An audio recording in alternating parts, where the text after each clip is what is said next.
Okay, let's just talk about venture capital. Yeah. You floated your company on the ASX very successfully, as we discussed. But everyone you talk to will say there isn't enough venture capital in Australia. Australian businesses are going over to the West Coast in order to raise money. We raise a tiny fraction of the amount of venture capital per head compared to most other countries, including obviously the United States and of course Israel, which tops the bill in every respect there. What's wrong with the market for technologies, startups, innovative companies in Australia in terms of financing, and what can be done about it? Well, I mean, we don't really have a venture capital industry is the primary issue. I mean, there's about $30 million in investments in seed stage last year, about $40 million in early stage, and about $20 million in late stage, which basically means there is no industry. Our venture capital industry is on par with nations that have goats as a primary, goat herding as a primary industry. And I think it's not going to change in a hurry, and I think we've actually got to change the paradigm. And we actually do have a remarkable funding source for equity in Australia. It's called the Australian Stock Exchange. I mean, more money was raised on the ASX in the last 5 years than NASDAQ. It was just mainly in mining and resources. So if you start a mining company, which we do fantastically well in this country, and you're very early stage, you want to raise a few $1 million, you don't go to a mining venture capitalist, knock on the door, try and pitch them and write a business plan and so forth. You go to the ASX and you raise effectively from the crowd, from the general public, right? Through a regulated, transparent and open market. And I think we need to do that for technology, right?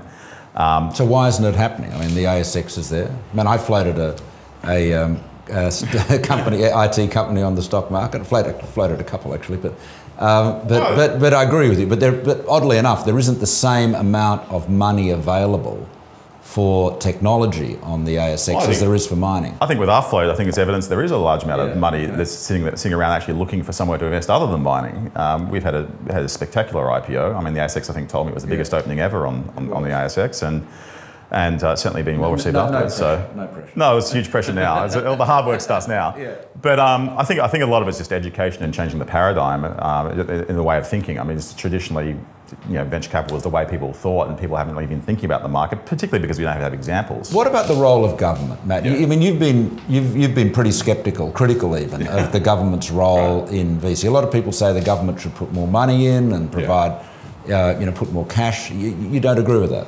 Well, I don't think necessarily a lot more money needs to be put in. I think you actually just need to spend money a little bit better, and I think just set up the structures a little bit differently in order to kind of allow the industry to thrive. I mean, I think that you'll never get anywhere, I think, as an industry if it's just reliant on sort of handouts and grants and propping up a venture industry that hasn't really taken off. But I think that through smart incentives around things like taxation, some small changes around education and so forth, that I think are quite cost effective, that we could actually get quite a flourishing industry. What about employee shares? As you know, at the moment, if you give your employees options or shares, they're taxed on receipt.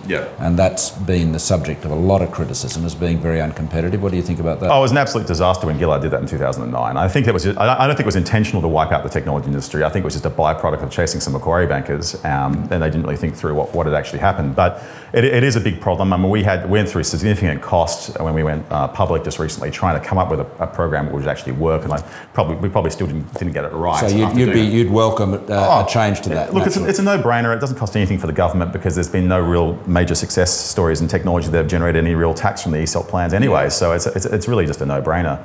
I mean, I can't think of who wouldn't want to have wealth distribution to the employees of technology companies when they're successful, rather than have them all tied up with the founders, right? I mean, it's an obvious thing. Yeah, it is. It's a penetrating glimpse of the obvious that wasn't apparent to the Gillard government. That's right.